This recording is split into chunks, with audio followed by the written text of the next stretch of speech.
आज का विषय है लव मैरिज यानी प्रेम विवाह, या इसे इच्छित विवाह भी कहते हैं। इच्छित विवाह का मतलब ये है अगर कोई प्रेम करने लगती है, उसके साथ जीवन बिताना चाहती है, वो योग कुंडली में कैसे दिखा जाता है, और इसके बारे में चर्चा करेंगे। कुंडली में कौन से ऐसे ग्रह योग होते हैं जिनके कारण क्या होता है प्रेम विवाह सक्सेसफुल होता है। इसका मतलब उम्र दोनों एक साथ रहते हैं, और ऐसा क्या योग होता है जिसके कारण उनके संबंधों में कुछ दिन बाद विच्छेद हो जाता है। इस बारे में आज हम चर्चा करेंगे। और इनके लिए कुछ मेन ग्रह होते हैं और कुछ मेन भाव होते हैं जो महत्वपूर्ण भूमिका निभाते हैं। उसमें मेन भाव कौन से हैं?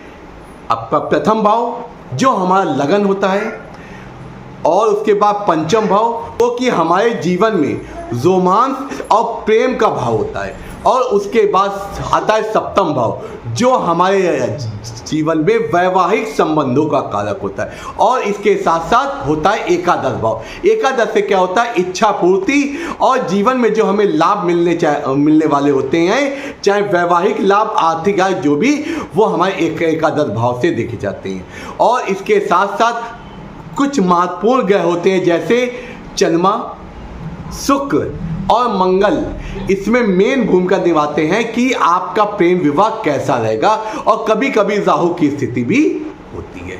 आइए चलते हैं। उसके पहले हम जो मित्र नए जुड़े चैनल सब्सक्राइब करें, बेल आइकन, इससे क्या होगा आपके जीवन को बेहतर बनाने वाले वीडियो सर्वप्रथम अति शीघ्र आप तक पहुंचे।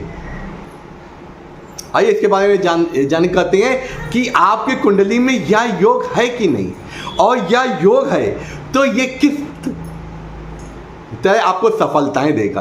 तो इसके लिए आप वीडियो अंत तक देखें, स्किप ना करें, क्योंकि कौन सा ऐसा महत्वपूर्ण योग है जो आप स्किप कर दें और शुभ चीजों से वंचित रह जाए। आइए चलते हैं मित्रों, इसके बारे में बात करते हैं।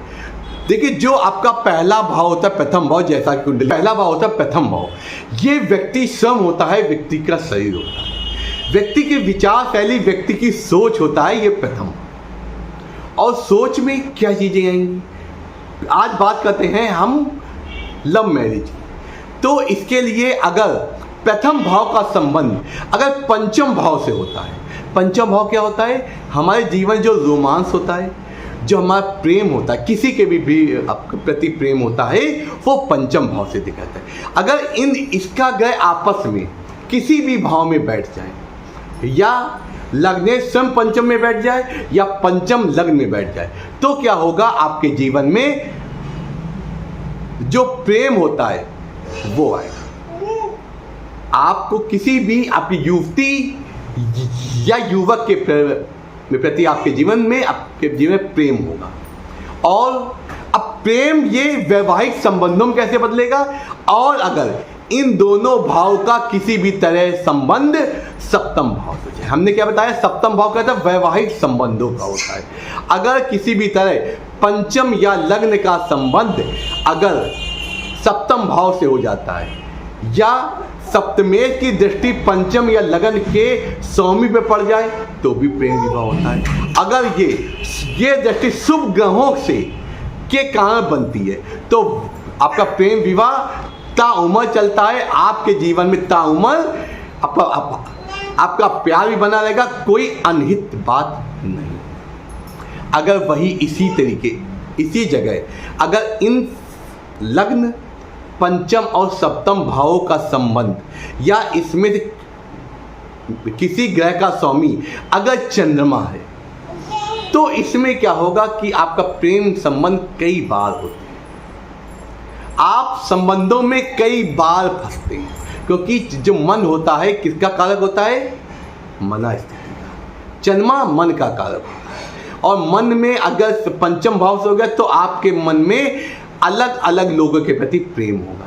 आप एक प्रेम से जल्दी उब जाएंगे, फिर दूसरा पकड़ेंगे। ये चीज़ें दिक्कत आती है, और ये आपके सफल होने के चांसेस कम रहेगा। और उसके बाद अगर आपके किसी भी भाव में चंद्रमा या मंगल का अगर योग बन जाता है, तो चंद्रमा मंगल क्या होते हैं? चंद्रमा मन, और चंद्रमा मन हो गया, मंगल क्या हो गया? ऊर्जा, एनर्जी का कारक होता है। अगर चंद्रमा मंगल का बन जाता है, तो ये भी आपके प्रेम विवाह का कारक बन रहा है। और लेकिन इसमें क्या होता है कि प्रेम विवाह में उग्रता ज़्यादा आती है, लड़ाई झगड़े कभी कभी ज़्यादा होते हैं। अगर चंद्रमा और शुक्र का संबंध होगा, ये रास योग होता है, इसे रास योग भी कहते हैं। ऐसे लोगों में प्रेम की अधिकता होती है, ये किसी भी हद तक प्रेम कर सकते हैं और प्रेम में पड़ भी सकते हैं। अब बात करते हैं कुछ निगेटिव रोल की। अगर इन ग्रहों का इनके समावेश हो गया तो समझो प्रेम विवाह में दिक्कतें और प्रेम विवाह टूट सकता है।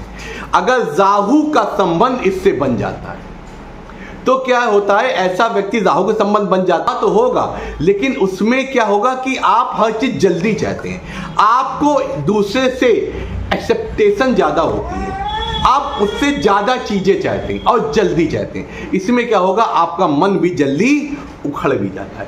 तो ऐसा प्रेम विवाह चलता नहीं है और इसमें कुछ अप्रिय घटना भी हो जाती है जब राहु का संबंध इससे होता है। और अगर इसी जगह शनि का संबंध इनमें हो जाता है तो ऐसा क्या होता है, अपने कुल से नीची कन्या से या अपने कुल से नीचे पुरुष से आपका प्रेम विवाह होता है।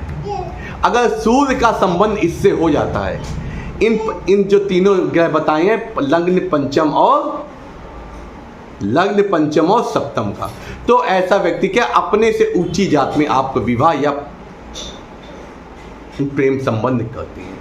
तो इस प्रकार क्या होता है कि आप देख सकते हैं कि किन ग्रहों का, किन योगों का योग है जिससे आपका प्रेम विवाह चलेगा कि नहीं। इस पर अगर आपके मन में कोई भी अगर प्रश्न हो तो हमें कमेंट करिए।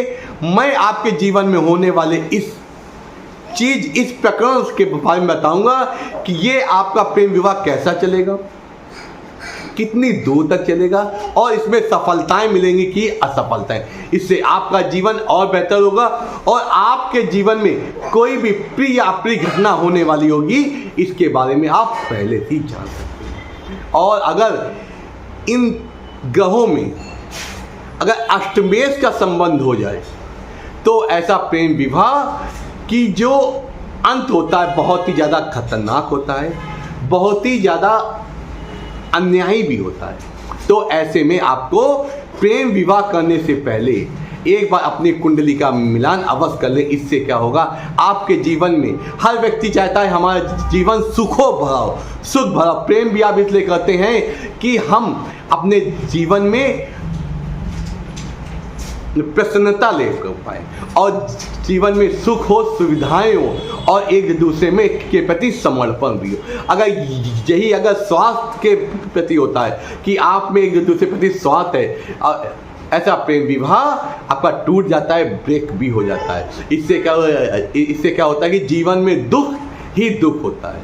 नमस्कार, आपके जीवन में जी हमेशा